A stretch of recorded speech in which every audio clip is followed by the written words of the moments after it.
Hello Lifeys! Ang video natin ngayon ay about sa pag-upgrade ng SSS UMID to ATM Pay Card ng Union Bank.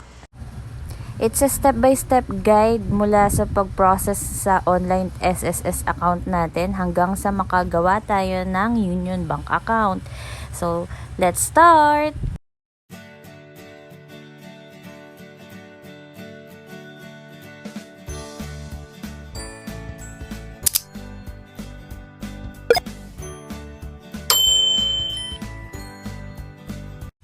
So, sino-sino nga ba ang maaaring mag-upgrade ng SSS UMID to UMID Pay Card? First, yung mga SSS members natin na may pending application ng UMID, or sila yung mga nag-apply na ng UMID before pero hanggang ngayon ay hindi pa na-i-deliver. Then recently, inopen na din nila sa mga SSS members na may existing UMID card na wala pang 10 taon simula nung in-apply. And as per SSS, until further notice pa kung kailan i-open para sa mga totally new SSS members na hindi pa nakakapag-apply ng UMID. So tara, let's start na tayo kung paano mag-upgrade. Keep watching! So ayan, punta lang tayo sa SSS portal.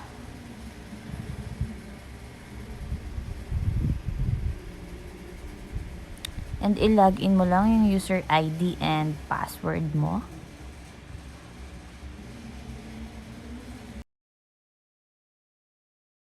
And sign in. So once naka-sign in ka na, punta ka lang sa services.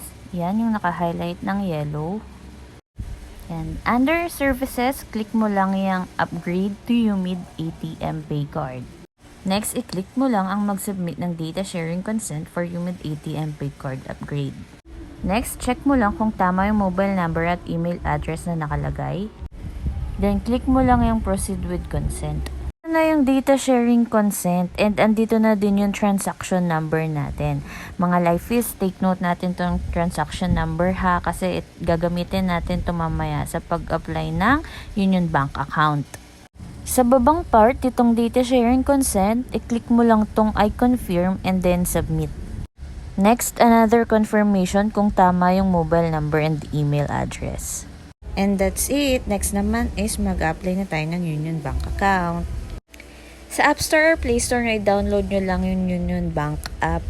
So once downloaded and opened, click nyo lang yung open an account. Next, select nyo lang yung government card with savings account. Then, may reminder lang dyan, click nyo lang yung continue. Choose your government card. Yan na yung SSS UMID Pay Card. Select nyo lang yung choose this card. So, dito sa customer declaration, so, click nyo lang yung I consent. So, next, i-input nyo lang ng tama yung mga necessary information dyan. So, dito nyo na din ipapasok yung sinabi ko kanina na SSS UMID transaction number. Next, verifying your details. So, once verified, merong one-time password na isi-send. Then, type nyo lang yung OTP and click done. Verify nyo lang yung SSS details nyo kung tama and then click nyo lang sa baba yung yes, these are correct. Ay, hindi ko pala nasama sa pag-capture yung yes, these are correct na button. Basta nandyan lang yun. So, next, magka-create na tayo ng profile. So, create your user ID and then password. Ayan, next dito sa financial information, ilagay nyo lang kung anong employment status nyo.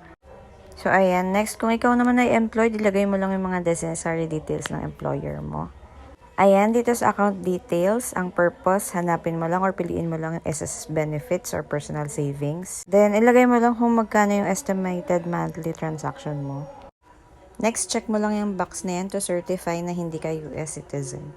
So, next dito sa signature na part, so dapat naka-landscape yung phone nyo. So, bali pipirma kayo ng 3 beses. So, make sure magkakapareho yung pirma nyo. Then, once okay ka na sa 3 pirma mo, click mo lang yung next. So, ayan, malapit na. Dito, piliin mo lang kung saan mo bet i-deliver yung card mo, sa mailing address or sa permanent address mo ba. Yan, confirm mo lang yung delivery details. And then, may note lang dito that your card will be delivered in 15 banking days for Metro Manila and 20 banking days for provincial address. And then, last, check mo lang yan and then confirm and submit. Ayan, we're done. Congratulations. Wait mo na lang na ma-deliver yung card mo.